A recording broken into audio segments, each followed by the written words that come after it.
Ooh, the Elden Ring. You'd think out of all the Elden Ring creatures, the hundreds of different enemy types, the hundreds of bosses, that I would choose to sculpt something that's a little bit more well known. But no, I didn't. I chose to sculpt this weird, what I like to call them, the Doot people, or more formally known as the Oracle Envoy. And honestly, I'm really happy I did, because Elden Ring is one of those games where you could pull an enemy out of a hat and it's super well designed and super well thought out. And they each have their own history and lore in the game. And I really appreciate what Fromsoftware does with their characters and the world building they create and the different information that we get, even from the smallest, weirdest, most obscure enemies. After starting to build I'm going to call it the bottom section, I wanted to create that kind of beautiful pattern. So I decided to make my own little stamp. I used Cost clay for this. It's a bendable polymer clay, and I created this little stamp icon. And then I used that to stamp into the base. And here I'm showing a different stamp that I made, but you get the idea. And this turned out really well. It really conveyed the pattern, but it wasn't too strong. It was just like subtle enough to show the different shapes and make it feel like fabric. I also realized it was going to be quite the challenge to create the figure and make it look like it made sense, while also making sure that it looked like the actual enemy in the game. In terms of materials, I am using Sculpted polymer clay, a little bit of epoxy sculpt, and some copper tubing, which you'll see in some screens, to just give it some security and also to attach different elements. So the head is separate from the base, the arms were all separate pieces, and even the horn is a separate piece.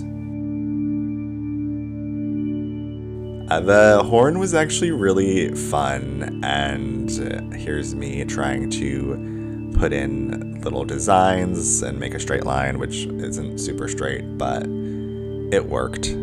Here's me attaching the horn to the sculpture so you could see the copper tubing that kind of lines up with the two hands. What I love about this creature as well is the lore implications. Their in-game description reads, "Monstrous band of musicians who employ sacred arts. It is said that when Oracle Envoys appear playing their pipes, they do so to herald the arrival of a new god or new age."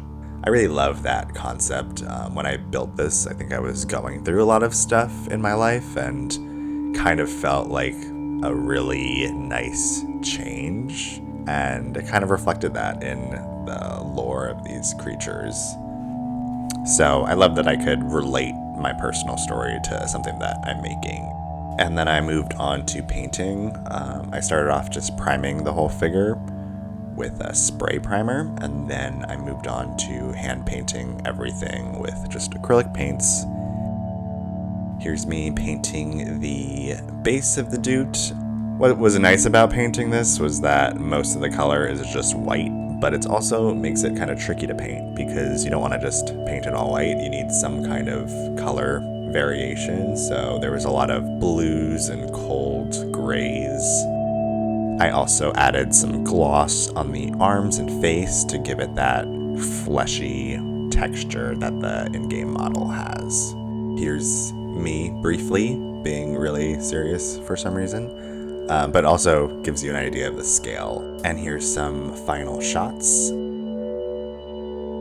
I'm super happy with how this turned out. I feel like it really feels like the creature, but there's some proportion stuff that I wasn't super thrilled with, but I think it was kind of the best I could do given the nature and the strange proportions of this Doot. Here's the comparison from the in-game model, and here's the comparison from the concept art. This sculpture was purchased by a really good friend of mine who I met on Reddit. We actually played most of Elden Ring together. So shout out to Holden for supporting the arts and me.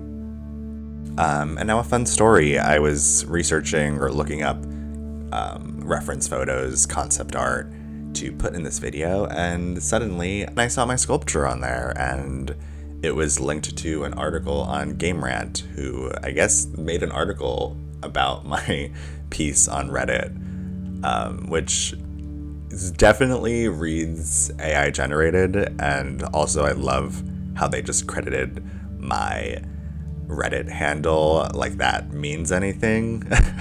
Alas, but kind of funny that I just found this now. Thank you so much for watching and listening to me ramble.